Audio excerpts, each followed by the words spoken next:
G'day everyone, I'm Jackson and welcome to the first step in a journey that's all about self-discovery and redefining what masculinity really means.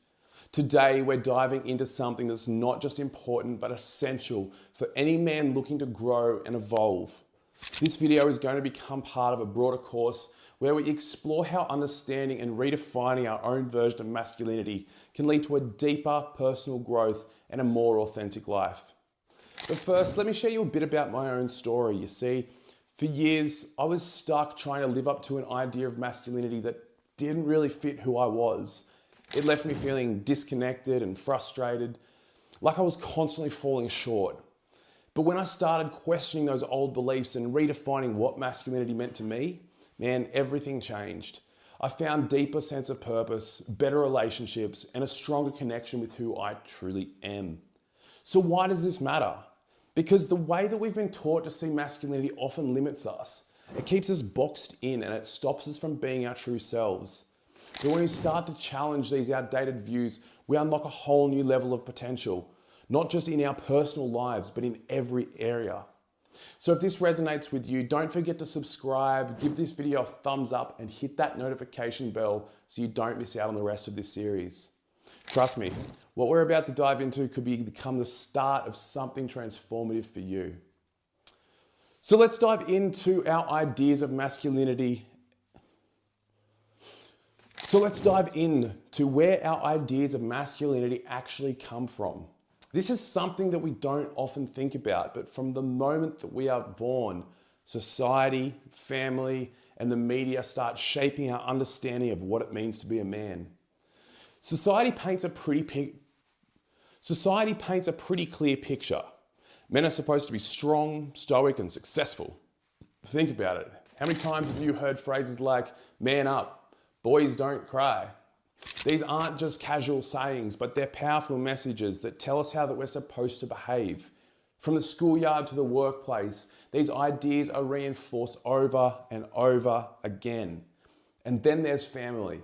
The way that we're raised plays a huge role in how we see ourselves. Maybe you grew up in a household where your dad was the strong, silent type. Or perhaps you were taught that it's your job to be the provider. No questions asked. These family dynamics often set the stage for how we see our roles as a man. And of course, the media is always there, pumping out images of the ideal man, right? Think about the movies and TV shows that you've watched. The heroes are usually tough, unemotional, and always in control, yeah?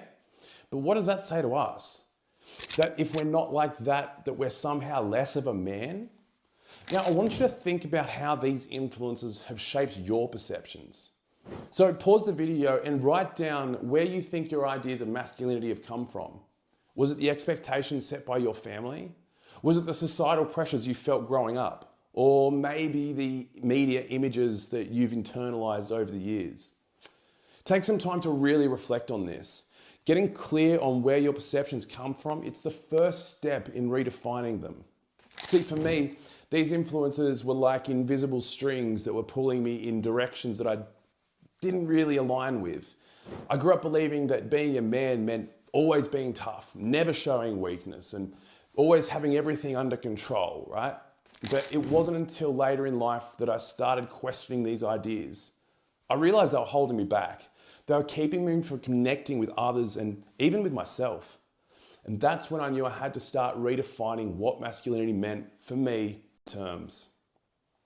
Now, once you've identified where your ideas of masculinity come from, it's time to take a closer look at the stereotypes we've all been handled.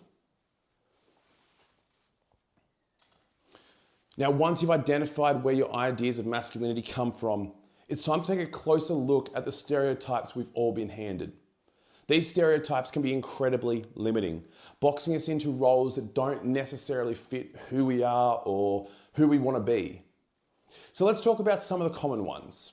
There's obviously the idea that real men don't cry.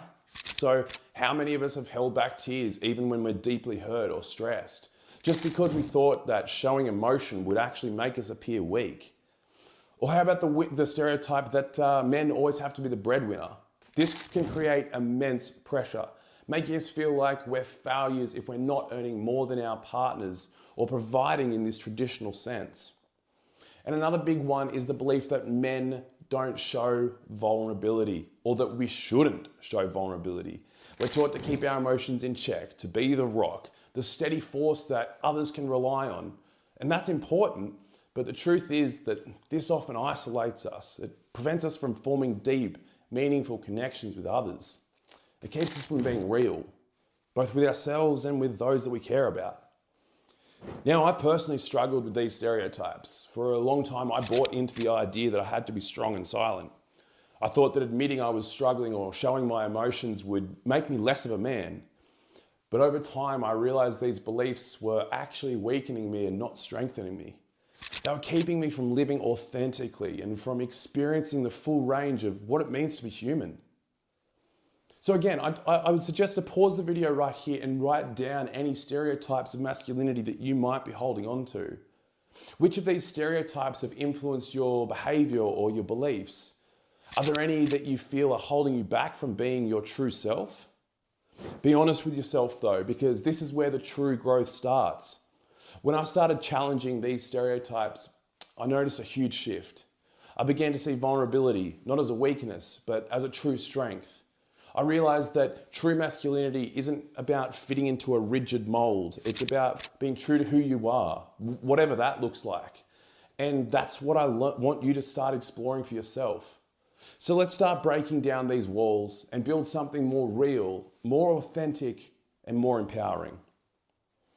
Now that we've started questioning the stereotypes and influences that shape our views on masculinity, I want to dig deeper and get to the core of who we are by identifying our core values. These are the principles and beliefs that truly matters to us, the ones that guide our decisions. They shape our behaviors and they define who we are at our essence. Core values are like the compass that points you to your true north. When you're clear on what they are, they help you make decisions that align with your authentic self, rather than just following what society, family, or media expects of you. So how do you identify your core values? Well, you start by thinking about what's most important to you. What are the principles that you refuse to compromise on no matter what? Your non-negotiables. For example, you might value integrity, being honest and true to your word no matter the situation. Or perhaps you value growth, constantly seeking to learn and improve yourself. Maybe connection is a core value, meaning that you prioritize deep, meaningful partnerships in your life. So again, pause the video and write down 5 values that you hold dear. Think about what drives you, what makes you feel fulfilled, and what principles guide your life. To give you an example from my own journey, one of my core values is authenticity. For a long time, I found myself bending to fit into what others expected of me. But then when I started to focus on being true to myself, even when it was uncomfortable, I found a deeper sense of peace and purpose. Another core value for me is resilience. So pushing through challenges and growing stronger from them. This value has guided me through some tough times, man, helping me stay focused and committed to my path. Now, once you've written down your values, I want you to take a moment to reflect on how these values influence both your decisions and your self-perception. So ask yourself, are you living in a way that aligns with these values? Or are there areas in your life where you've compromised on what's important to you? This is crucial because your values are the foundation of yourself. Now that you've identified your core values, I want us to take this a step further and create a vision of your authentic self. So this exercise is all about imagining what your life would look like if you lived truly and fully in alignment with your values, free from any societal expectations and stereotypes that we've been talking about. So close your eyes for a moment and imagine a life where you don't have to fit into any predefined role. A life where you're not weighed down by what society, family, or the media says that you should be. What would that look like? How would you act? What kind of relationships would you have? And what would you do differently? So pause the video and write down what comes to mind. Describe what your true, authentic self looks like. And don't hold back. because this is about envisioning the best version of yourself, the one that's fully aligned with your core values and not constrained by external pressures. For me, this visioning exercise was really a game changer. When I let go of the need to conform and instead focused on what felt true to me, I started to see a vision of myself that was more confident, more connected, more at peace. I realized that my authentic self wasn't about being what others expected, but it was about being who I truly wanted to be, driven by my values of authenticity, resilience, and connection. So what does your authentic self look like? Write it down. Be as detailed as possible. Think about how this version of you would handle challenges, how they would build relationships and pursue goals. This vision is a roadmap.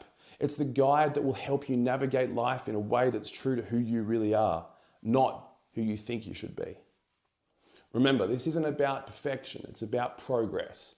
So every step that you take towards living as your authentic self, aligned with your values, it's a step in the right direction. So keep this vision in mind as we continue this journey, and let it inspire you to make the changes that you need to live a life that's really yours and yours alone.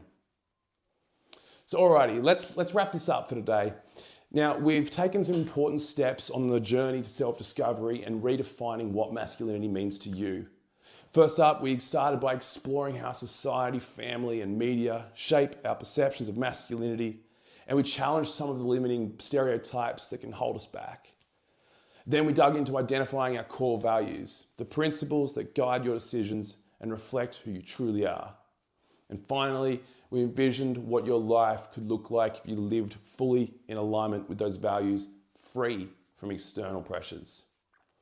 But this is just the beginning. Self-discovery, this is a journey and it's not a one-time event. So here are some actionable steps that you can take away this week to start living more authentically. So reflect on your influences. Take some time each day to think about where your perceptions of masculinity come from. Journaling about this can be a big help, and it brings huge clarity. Revisit your core values. So keep that list handy and refer to it when making decisions this week. Ask yourself, am I living in alignment with these values? And then visualize your authentic self. So each morning, spend just a couple of moments visualizing this best version of yourself, and let that vision guide your actions throughout the day. Now, this video is just a taste of what's possible, and if you're ready to go deeper and fully embrace this journey, I would love for you to join my full course where we dive into these topics with even more depth, tools, practical strategies tailored to your journey. And before you go, make sure to like this video and subscribe to my channel so you don't miss out on any future content. If you found it helpful, give me a thumbs up and drop a comment down below with your thoughts or any questions. And share this with anyone that you think would benefit from it as well. So thank you for watching. I'll see you in the next video.